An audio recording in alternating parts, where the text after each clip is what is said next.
Olá, bom dia, boa tarde, boa noite, boa madrugada, seja muito bem-vinda, muito bem-vindo. Meu nome é Marcos Venício e quero te convidar para a nossa aula de número 66 da obra O Livro dos Médiuns, obra basilar, fundamental, mais que necessária para se estudar os fenômenos espíritas, sobretudo o fenômeno da mediunidade.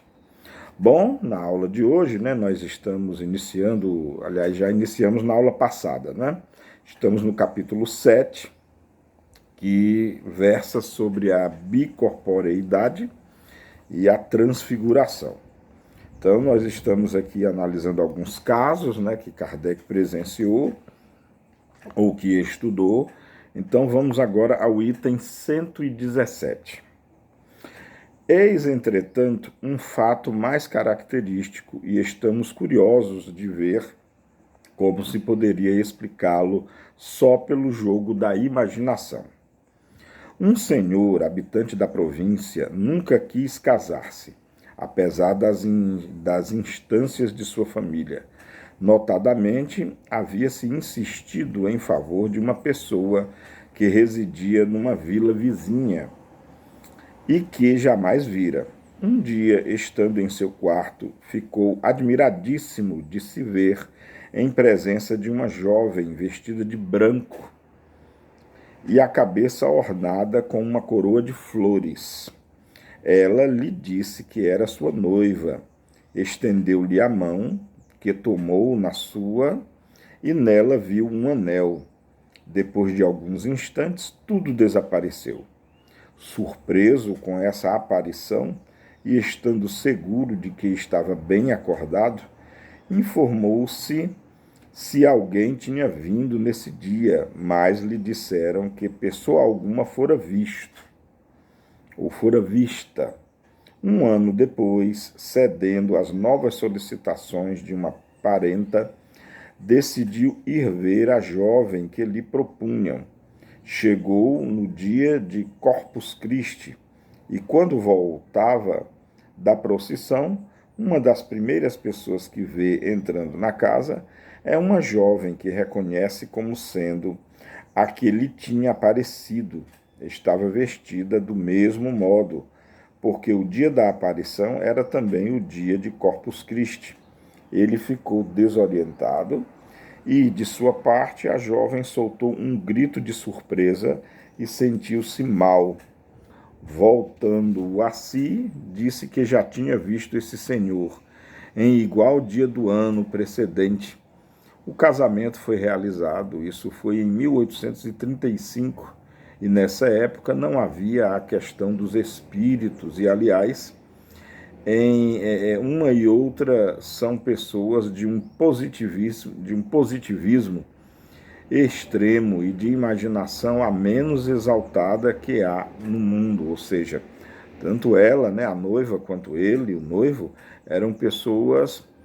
O termo positivo quer dizer que elas são pragmáticas, são racionais, não são muito dadas a misticismo, a impressões, ou seja, são pessoas que raciocinam, antes de aceitar qualquer coisa. Então, é muito interessante, Ele, o senhor, viu, a que seria a esposa dele, um ano antes, no dia de Corpus Christi. Muito interessante, Muito interessante. Viu aparecendo, ele estava deitado na cama dele, mas não estava dormindo, isso é muito importante. Não estava dormindo e viu, viu a pessoa, a moça lá, com vestido branco, adornada com flores no cabelo, e eles não se conheciam, Muito curioso e interessante, esse caso. Kardec encerra assim, o item 117. Dir-se-á, talvez, que ambos tinham o espírito impressionado pela ideia de uma união proposta e que essa preocupação determinou uma alucinação.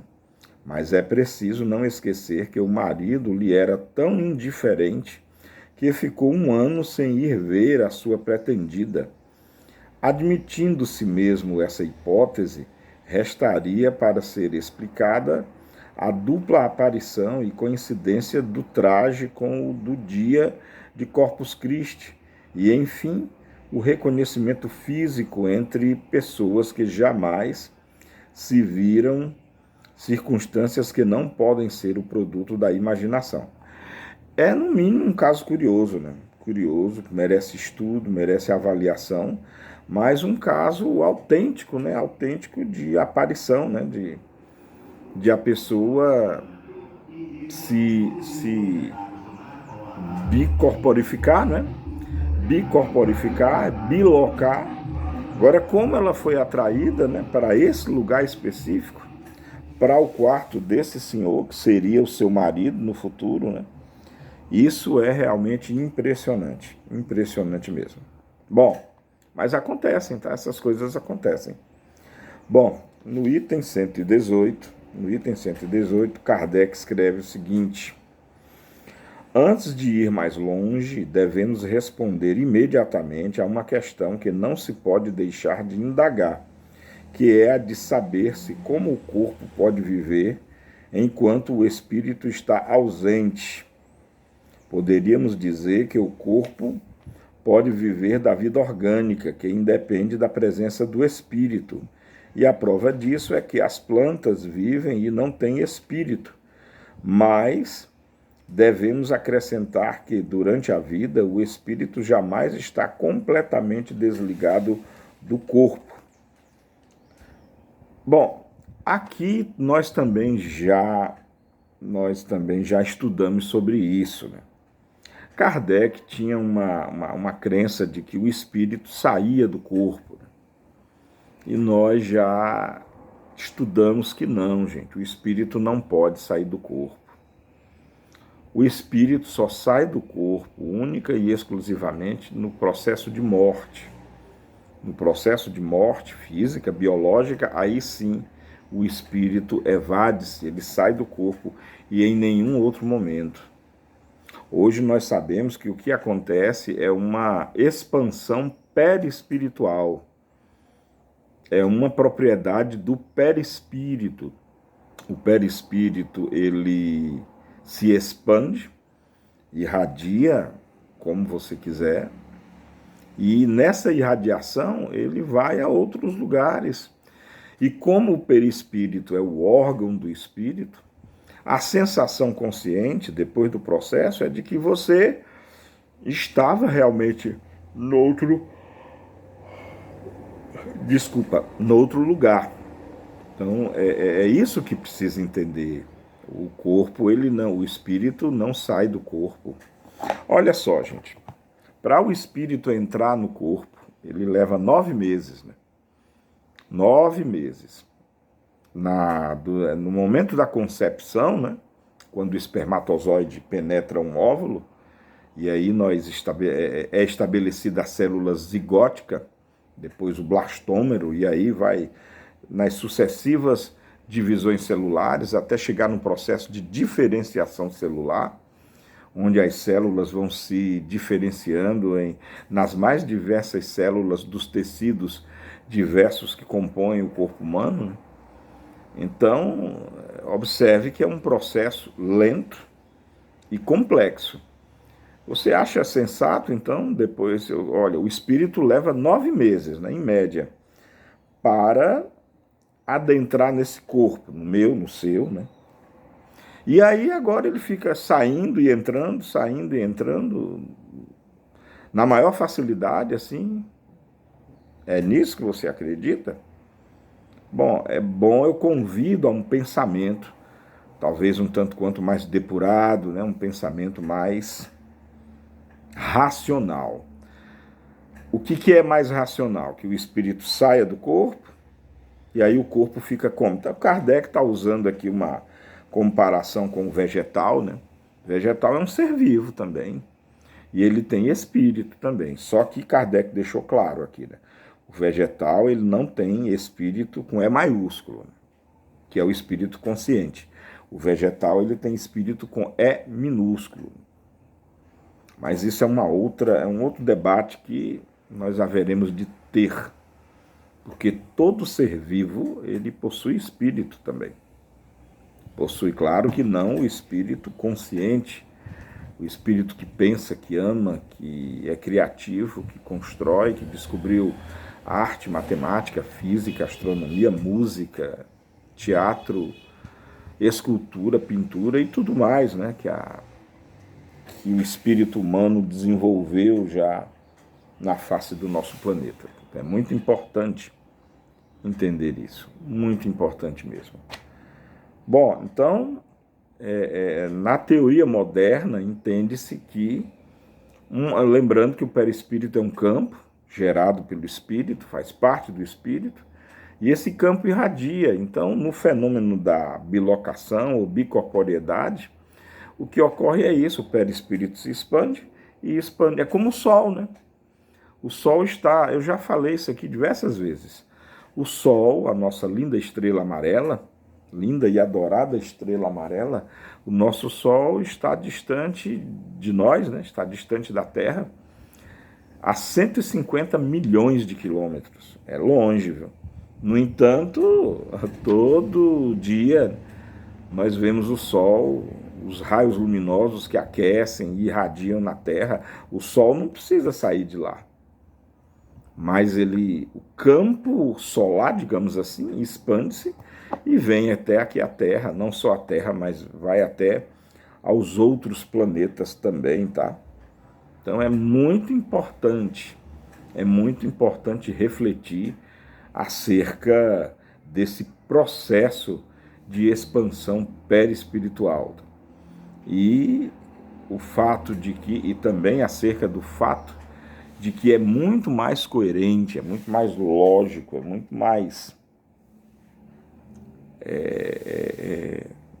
mais faz sentido que o espírito, ao invés de ficar entrando e saindo do corpo, o espírito não sai do corpo, mas o perispírito expande, irradia e vai a muitos lugares. Mas, enfim, estude, né?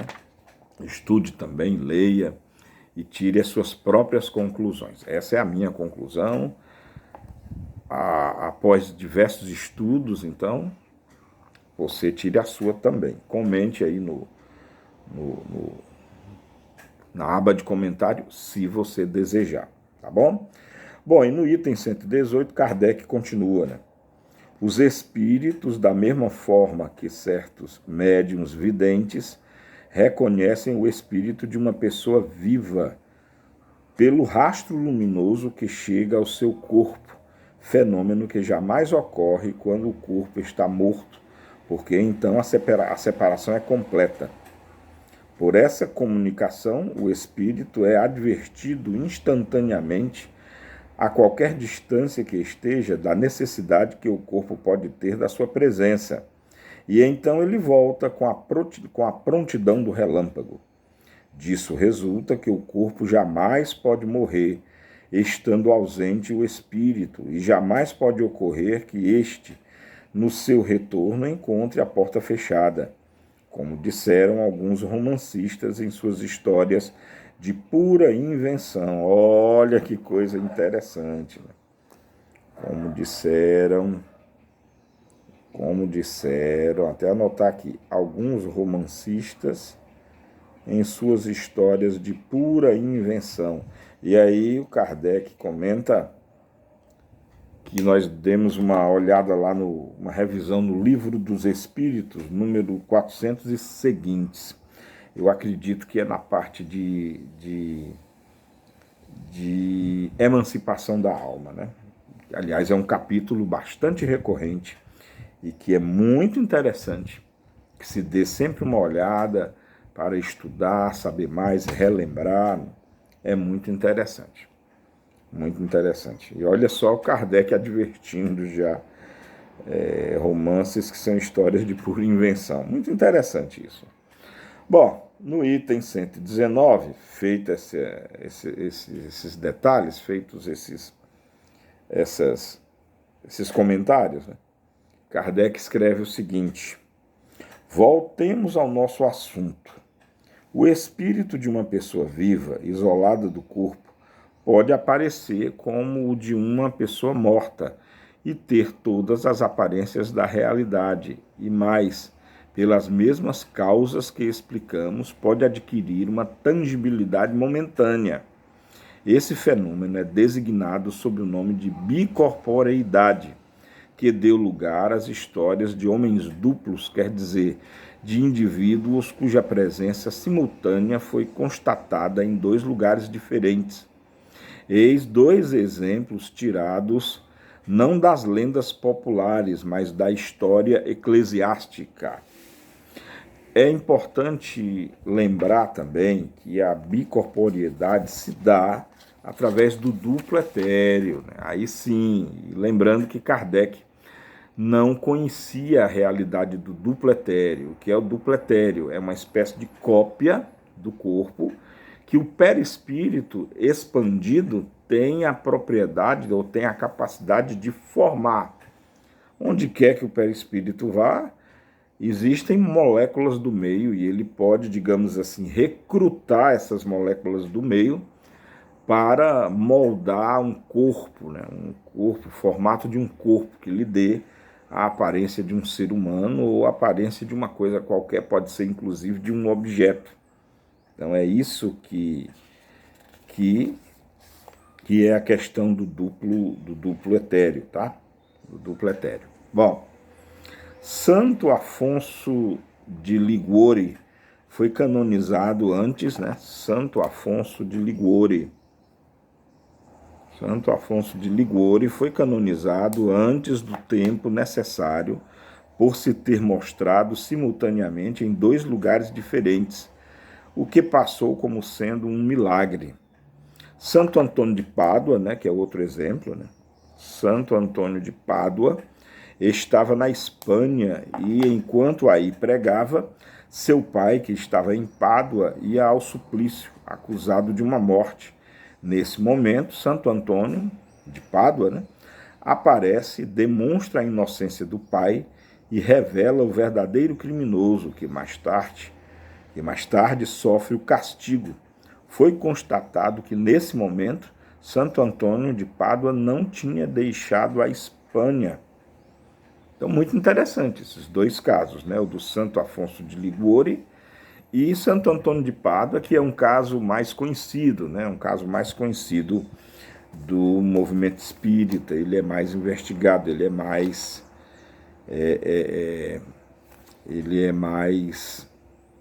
comentado, né? Digamos assim. Santo Afonso tendo sido evocado e interrogado por nós sobre o fato acima, eis as respostas que ele deu. Olha só, gente, espetacular. Primeiro, poderias nos dar a explicação desse fenômeno?